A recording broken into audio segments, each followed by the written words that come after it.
देव आपल्या सोबत आहे.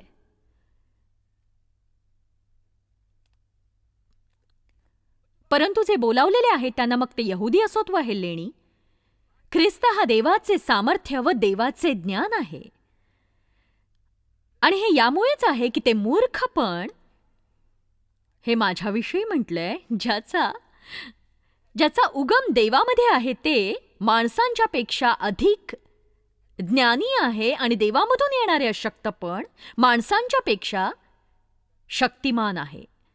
आज मी तुमच्या पुढे एक मूर्ख आणि दुर्बल व्यक्ती म्हणून उभी आहे, पण देव कार्य करतो आपल्या अशक्तपणाद्वारे आणि अचंबित करून टाकणारी अद्भुत कार्ये तो आपल्याद्वारे करत असतो. कारण तुम्हाला झालेले पाचारण पहा भावांनो, तुमच्यापैकी पुष्कळ जण मानवी दृष्टीने ज्ञानी असे नाहीत. जग कुणाचा उपयोग करेल?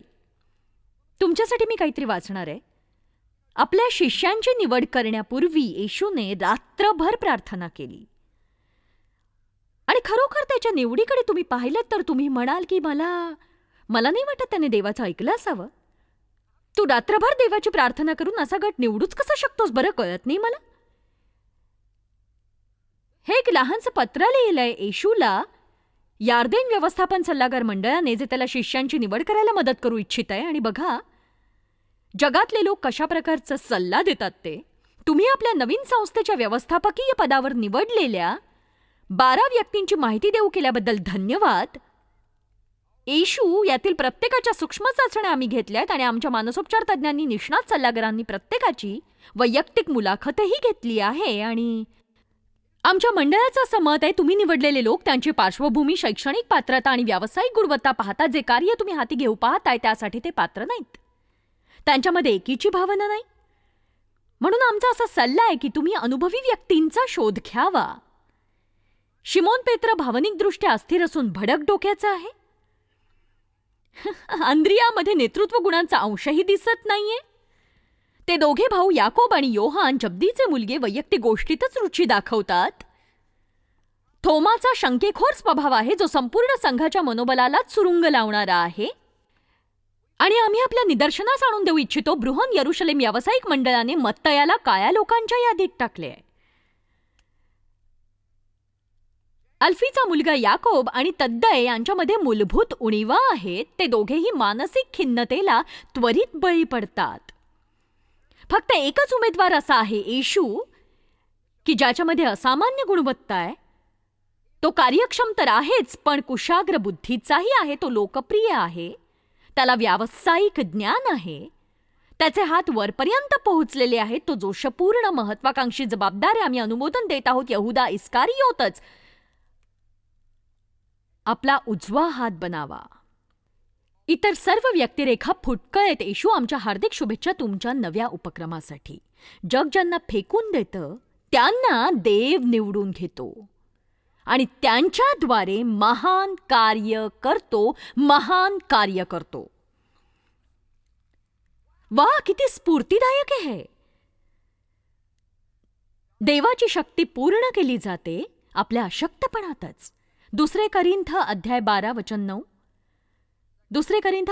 वचन 9 मध्ये पौलामध्ये काहीतरी बोचणारं होतं. त्याला तो देहातला काटा असं म्हणतो. कदाचित तो काटा म्हणजे त्याच्या जीवनातली अधीरताही असू शकते. कदाचित तो संशयी स्वभाव सुद्धा असू शकतो, ज्यासह तुम्हीही आज इथे सभेला हजर झाला असाल. त्या उणीवा आहेत आपल्या देहातल्या गोष्टी. आत्मा उत्सुक आहे पण देह अशक्त आहे, म्हणून देवासोबतच असायला हवं. त्यासाठीच आपल्याला आत्मसंयम दिलाय. जर आपण स्वतःवर ताबा ठेवू शकलो असतो, आपण परिपूर्ण होऊ शकलो असतो आणि उणीवांची कधी जाणीवच झाली नसती, तर आत्मसंयमाची गरज नसती. मग देवाने त्याचा समावेशच केला नसता. पण पौलाच्या देहात एक काटा होता, जसा आपल्या प्रत्येकाच्या शरीरात तो आहे. पौल तो निघावा म्हणून प्रार्थना करत होता. आज सकाळी जी अधीरता मी अनुभवली ती माझ्या वाट्याला कधीच नाही हो. तो अनुभव न आलेला मला आवडेल. नकारात्मक विचारांचं युद्ध न झालेलं अनुभवणं मला आवडेल. दुसऱ्या व्यक्तीविषयी संशयी विचार न आलेले अनुभवणं मला आवडेल. माझी इच्छा आहे माझे सर्व विचार छानच असावे, पण मला स्वतःवर ताबा ठेवावा लागतो. अजूनही मला चुकीचे विचार टाकावे लागतात, चांगले विचार निवडावे लागतात, कित्येकदा हे दिवसातून अनेकदा करावं लागतं.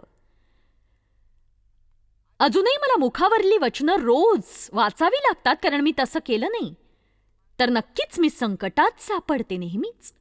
कित्येकदा मला आश्चर्य वाटतं की मी सकाळीच उठून माझ्या कार्यालयात जाते, 2-3 तास देवाबरोबर घालवते आणि काहीतरी मूर्खपणाचं बोलते. म्हणूनच मी रोज मागते की हे देवा, मी आपल्या जिभेने तुझ्या विरुद्ध पाप करू नये म्हणून माझ्या मुखावर पहारा ठेव. पण बघा, गेली 35 वर्ष प्रभूसोबत चालल्यानंतर मी या मताला येऊन पोचले, मला निवडण्यापूर्वीच देवाला हे सगळं काही ठाऊक होतं.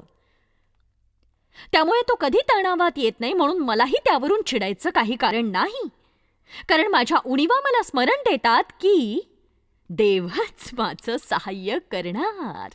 हे प्रभू, तूच सहाय्य करतायस. तू सहाय्य केलं नाहीस तर मला आशाच उरणार नाही. मला ठाऊक नाही तू मला का निवडलंस. बघा, आपण असं म्हणता कामा नये, प्रभूने मला निवडलं ही मोठी गोष्ट नाही.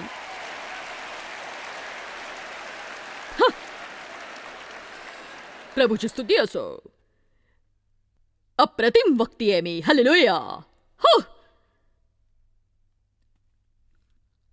नाही, तुम्ही तिथेच राहिलेलं बरं जिथे म्हणाल, प्रभू तुझ्याशिवाय मी शून्य आहे. जी काही चांगली गोष्ट माझ्यात दिसते त्याचं कारण इतकंच आहे, तुझं गौरव माझ्याद्वारे दाखवण्यासाठी तू माझ्या देहाशी कुस्ती केलेली आहेस. तू मला क्षणभरासाठी सोडलं असतंस तर प्रभू मी पूर्णपणे धुईस मिळाले असते आणि केवळ मूर्ख ठरले असते मी. ज्या प्रत्येक प्रतिष्ठित सेवकाच्या सार्वजनिक जीवनात पतन आलं, त्यांना जर तुम्ही जवळून न्याहाळलं आणि त्यांचं काय चुकलं ते पाहिलं तर, किंवा जर ते प्रामाणिक असतील तर तुम्हाला ते उत्तर देतील. त्यांच्या जीवनात असा एक टप्पा आला, त्यांना वाटलं ते हवं ते करू शकतात. आणि मग ज्या क्षणी तुम्ही स्वतःला तुम्ही आहात त्यापेक्षा अधिक समजता, तेव्हा तुम्ही पतनाच्या वाटेवर असता. तर पौलाच्या प्रार्थनेचं उत्तर का नाही मिळालं? 3 वेळा, प्रभू हा काटा माझ्यातून दूर कर. नेहमीच चांगले विचार करायला माझं सहाय्य कर. नेहमी सकारात्मक विचार दे. सकारात्मक. माझं सहाय्य कर की मी नेहमी सर्वांना देत राहावं आणि प्रीती करावी. तर मी नेहमी प्रार्थना करते क्षणोक्षणी चांगलं होत जावं, पण अजून झालं नाही. एक गोष्ट सांगू, प्रभू येशू ख्रिस्त येईपर्यंत आपण सर्वजण पूर्ण होणारच नाही. तो प्रगट होईल आणि डोळ्याची पापणी लवते न लवते तोच आपण बदलून जाऊ आणि अगदी त्याच्यासारखे होऊ. तुम्ही पूर्ण नाही म्हणून देव कधीही वैतागत नाही. देव नक्कीच वैतागत नाही. तुम्ही फक्त पुढे जात राहावं असं त्याला वाटतं. आणि म्हणून शुभवार्ता ही आहे की तुम्ही इथे आहात. म्हणजे तुम्ही आपली काळजी घेताय, म्हणजे तुम्हाला प्रभूमध्ये वाढायचंय, म्हणजे तुम्हाला देहावर आणि जगावर मात करायची आहे. 2 कोरिन्थ अध्याय 12 वचन 9. आणि तो मला म्हणाला, आपण संपूर्ण वचन नीट वाचायला हवं. वचन 7, प्रगटीकरणाच्या विपुलतेमुळे मी चढून जाऊ नये म्हणून माझ्या शरीरात एक काटा ठेवण्यात आला आहे. मला हे आवडतं. माझ्या देहात एक काटा ठेवण्यात आलाय. म्हणजे बघितलं तुम्ही, देव पौलाचा उपयोग इतक्या अद्भुत अशा रीतीने करत होता आणि पौलाला ते ठाऊक होतं की देव हे करतो आहे. आणि 1 कोरिन्थ 15 मध्ये तो म्हणतो, जो काही मी आहे तो देवाच्या कृपेने आहे. देवाच्या कृपेने.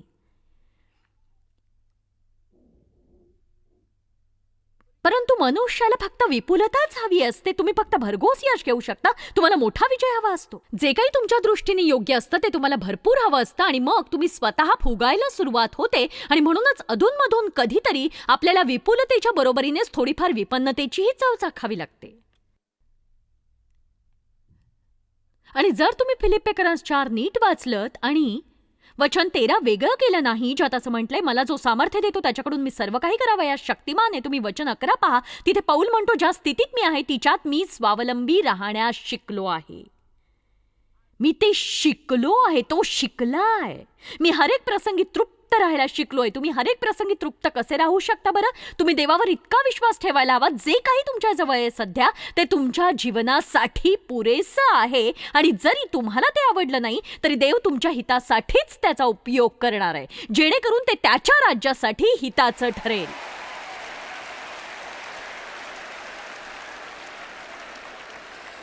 काही जणांना हे इतरांपेक्षा चांगलं समजत असेल कदाचित, काही जणांना हे समजलंय, त्यांनी ही गोष्ट आपल्या हृदयावर कोरून ठेवा.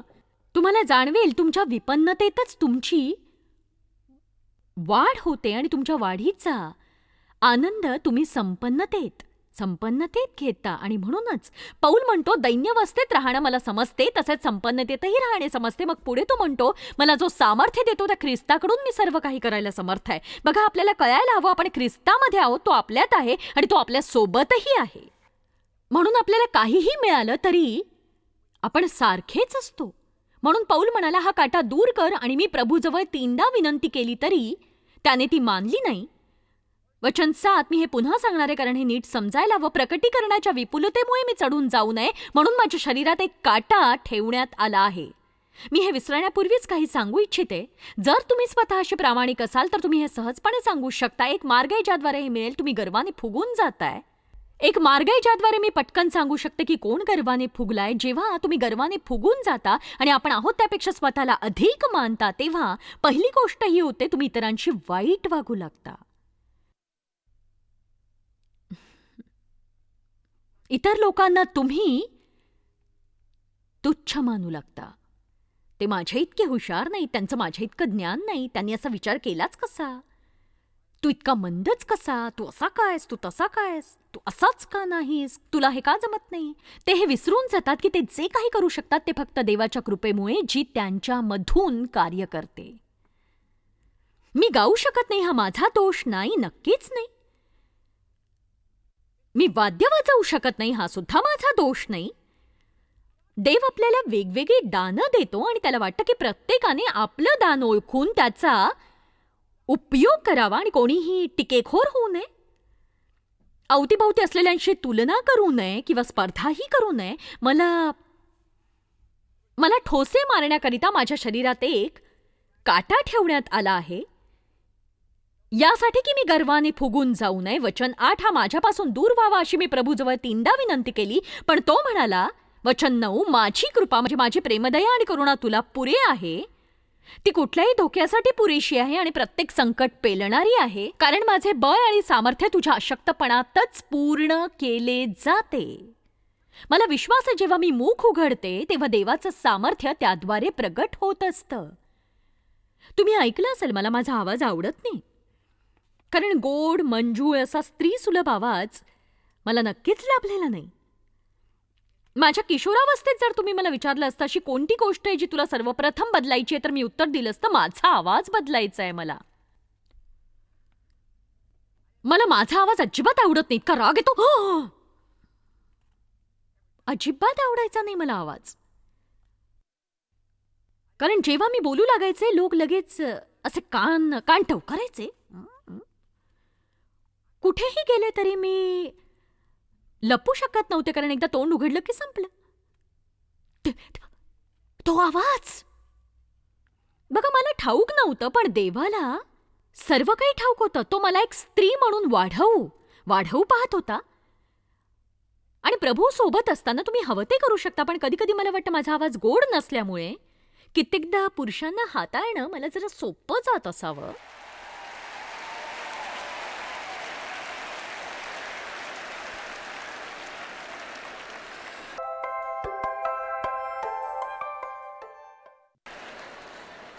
कदाचित तुम्ही माझ्या गमतीशीर गोष्टी ऐकल्या असतील. एकदा आम्ही शिकागोत एका सभेला चाललो होतो आणि आम्ही गाडी पार्क केली आणि एक तरुण मोटरसायकलवरून तिथे आला. त्याची लांब अशी पोनीटेल, बिनबाह्यांचा शर्ट, चांबडी कपड्यांवर साखळ्या, असा सगळा अवतार होता. आणि त्याने मला ओळखलं आणि मी व्हॅन बाहेर येताच तो म्हणाला की, सिस्टर माया.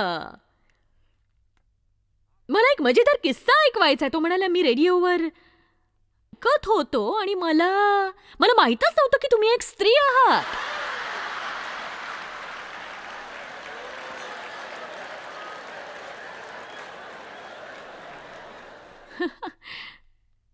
तो म्हणाला, मी एका स्त्रीला मला काहीही शिकवू दिलं नसतं कधीही, पण तुम्ही एक स्त्री आहात हे कळण्यापूर्वी मी 6 महिने तुमचं ऐकत राहिलो आणि तोवर देवाने माझं आयुष्य बदलून टाकलं होतं की प्रभूने केलेलं कार्य मी नाकारूच शकत नाही.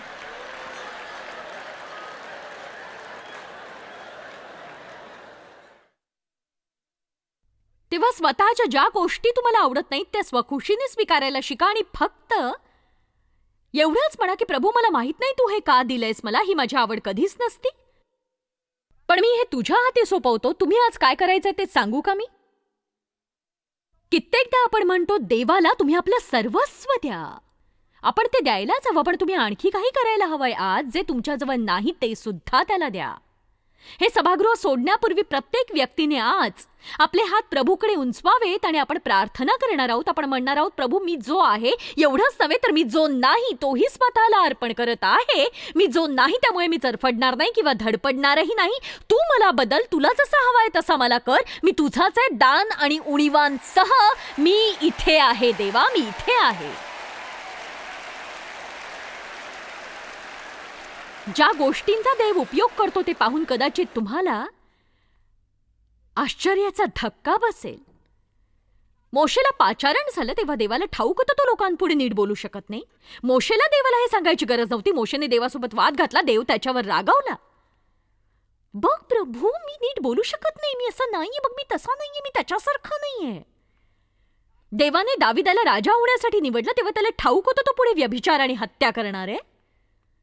देव जगातून अशा व्यक्तींना कसा निवडू शकतो? देवाला आरंभापासूनच अंत ठाऊक असतो. तो सर्व जाणतो. आपल्या प्रत्येक चुका त्याला ठाऊक आहेत. पण देव हृदय पाहतो. देवाने त्या लहान मेंढपाळाचं हृदय पाहिलं होतं, ज्याने शेतात बसून स्तोत्र आणि प्रभूवरची प्रीतिगीतं लिहिली होती. कुटुंबाने नाकारलेले त्या लहान मेंढपाळाचं हृदय देवाने पाहिलं होतं. आणि तोच देव जेव्हा आपल्याला बोलावतो तेव्हा तो आपलं हृदय पाहतो. नक्कीच मी काही परिपूर्ण नाहीये, पण मी 9 वर्षाची असताना देवावर प्रीती केली. त्याच्यावर प्रीती कशी करायची ते मला ठाऊक नव्हतं. कित्येक वर्ष मी माझ्या जीवनात तडजोडी केल्या, कारण माझ्याकडे फक्त धर्म होता पण देवासोबतचे खरे नातेसंबंध नव्हते. मी खूप चुका करते, पण मी देवावर प्रीती करते. आणि एक गोष्ट सांगते जी आयुष्यभर कामी येईल. जर तुम्ही ख्रिस्तावर अधिकाधिक प्रीती केलीत आणि तुम्ही जे नाही ते तुम्ही विसरलात, तर जे काही तुमच्या जीवनात घडेल ते पाहून तुम्ही दंग व्हाल. म्हणा, प्रभू, मी तुच्छ आहे पण मी तुझ्यावर प्रीती करतो, मी तुझ्यावर प्रीती करतो, मी तुझ्यावर प्रीती करतो, मी तुझ्यावर प्रीती करतो. तुम्ही फक्त देवाचेच आहात. जेव्हा सैतान तुम्हाला म्हणतो तुझ्यात काहीच जोर नाहीये, तेव्हा त्याचे आभार मानून त्याला म्हणा, तरीही देव माझा उपयोग करतो. एक सांगते ते जरा नीट लक्षात असू द्या. जर आपण आपली बलस्थानं, आपलं कौशल्य आणि आपल्या क्षमता यांनी प्रभावित होत नाही, तर आपल्या अशक्तपणा आणि उणीवांमुळेही आपण निराश होऊ नये. मी हे पुन्हा सांगते, कारण एकदा सांगून ते समजणार नाही. जे आपण आहोत त्यामुळे जर आपण प्रभावित झालो नाही, तर जे आपण नाही आहोत त्यामुळे निराशही होणार नाही. पौल म्हणतो, जो मी आहे तो फक्त प्रभूच्या कृपेने, म्हणून जे काही त्याच्यात नव्हतं त्यामुळे तो निराश झाला नाही. मला तो मनुष्य आवडतो जो येशूकडे आपल्या मुलासाठी आला आणि तो त्याला म्हणाला की जर तुला शक्य असेल तर या मुलाला वाचव. आणि येशू म्हणाला, शक्य असेल असं का म्हणतोस? देवाला सगळं काही शक्य आहे. आता या माणसाचं उत्तर मला आवडतं. तो म्हणाला, प्रभू, मी विश्वास ठेवतो, माझा संशय घालव. तर बघा, त्या माणसाने आपला विश्वास येशूकडे आणून तो परिपूर्ण नाही हे मान्य केलं त्याने. इथे माझ्या काही समस्या आहेत, विश्वासाच्या क्षेत्रात मी थोडा कमजोर आहे. आणि बघा, कित्येकदा आपण आपला विश्वास, आपलं काम, आपलं हे, आपलं ते किंवा आणखी काहीही परिपूर्ण असावं म्हणून मेहनत घेतो, पण नेमकं याच गोष्टीमुळे देव आपली मदत करू शकत नाही. मी जे काही सांगते ते कळतंय का तुम्हाला आज? येशूला ठाऊक होतं की पेत्र त्याला नाकारेल, पण त्याने त्याला शिष्य होण्यासाठी फक्त बोलावलंच नाही, तर त्याच्या अगदी जवळच्या 3 शिष्यांपैकी त्याला एक शिष्य केलं आहो. त्याने हेतुपूर्वक पौलाला का निवडलं? जो आधी शौल होता, जो मंडळीला छळणारा होता, ज्याने ठरवलं होतं की हाती सापडणाऱ्या प्रत्येक ख्रिस्ती व्यक्तीची हत्या करायची, देवाने जगामध्ये त्याचाच उपयोग का केला हे सांगा मला. कारण त्याच्यात अशा गोष्टी होत्या ज्या देवाला हव्या होत्या, पण त्यांचा दुरुपयोग होत होता. आणि देवाने त्याला दिलेल्या देणग्या आपले गौरव उद्देश पूर्ण करण्यासाठीच दिल्या होत्या. धर्माने त्याला पूर्णपणे बहकवलं होतं. म्हणून देवाने एका कष्टी माणसाला निवडलं कारण प्रभूला त्याच्याद्वारे मोठमोठी कार्य करायची होती, मोठमोठी. प्रभूला जितका जास्त तुमचा उपयोग करायचा असतो तितकीच तुमची सुरुवात वाईट असते.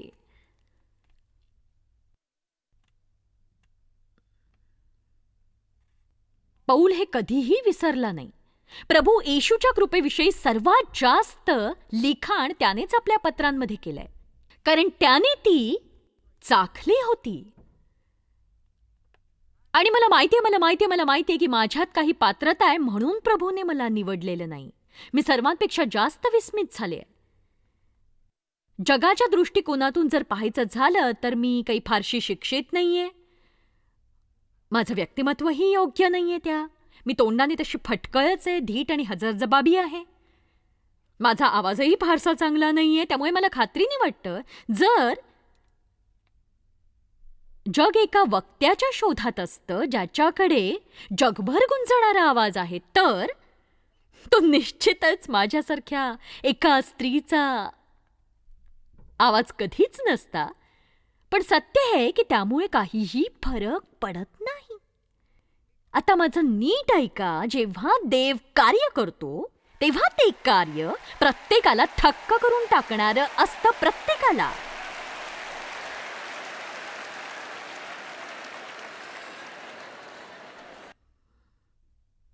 मला कळून चुकलंय की जग मला कधीच समजू शकणार नाही. त्यामुळे मी जगाला समजावून सांगणं सोडून दिलंय. जग तुम्हालाही समजू शकणार नाही. कसं शक्य आहे? कारण हेच तर देवाचं कार्य आहे, आणि ते देवालाच ओळखत नसतील तर ते तुम्हाला कसं ओळखतील? सांगा मला तुम्ही. प्रभूशिवाय मी हे कसं करू शकले असते? ऑस्टिन कुटुंब प्रभूची सेवा कसं करू शकलं असतं? जोएल इस्रायलला जाऊन त्यांच्या राष्ट्रपती आणि पंतप्रधानांना कसा भेटू शकला असता?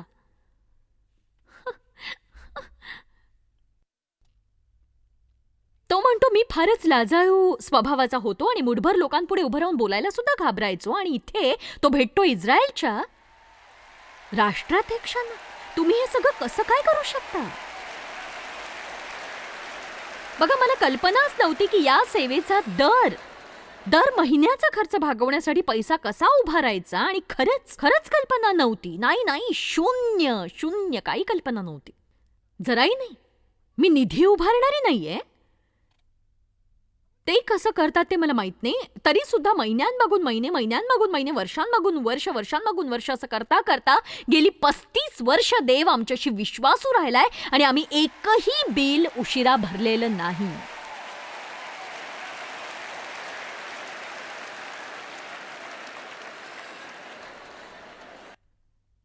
देवाने जेव्हा गिदोनाला बोलावलं तेव्हा तो भित्रा आहे आणि गरीब घराण्यातला हे त्याला ठाऊक होतं.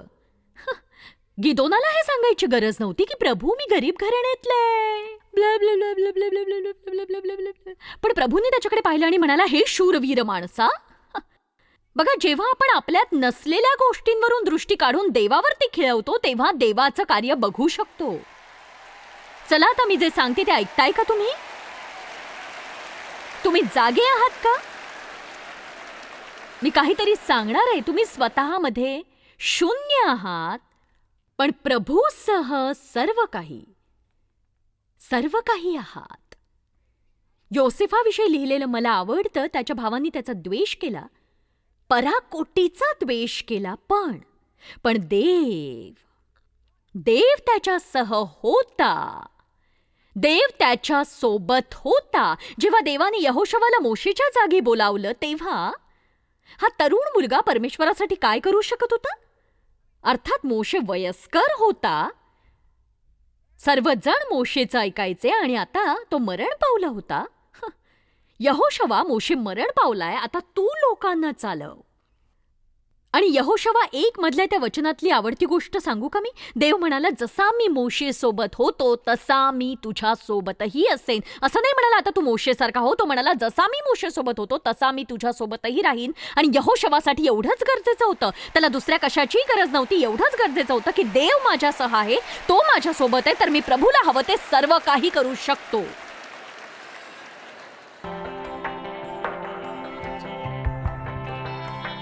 तर पुन्हा एकदा मी या विधानावर जोर देणार आहे की जर आपण आपली बलस्थानं, कौशल्य आणि दैवी क्षमता यांनी प्रभावित झालो नाही, तर आपण आपल्या उणीवांमुळे आणि अकार्यक्षमतेमुळे निराश होणार नाही. यावर तुम्ही विचार करा. आपल्या देवाबरोबरच्या नात्यात योग्य मनोवृत्ती ठेवणं ही खूपच महत्त्वाची गोष्ट आहे आणि आपली मनोवृत्ती अवलंबून आहे आपल्या विचारांवर. जॉय स्माईल सेवा कार्यात तुम्ही आमच्यासाठी महत्त्वाचे आहात. जगभरातील सेवा कार्य यशस्वी करण्यासाठी आमच्या मित्रांचे आणि भागीदारांचे आम्ही आभार मानतो. तुम्हा समवेत आम्ही भुकेलेल्यांना अन्न देतोय, गरिबांना वस्त्र देतोय आणि देशांना स्वार्थेची भेट देतोय.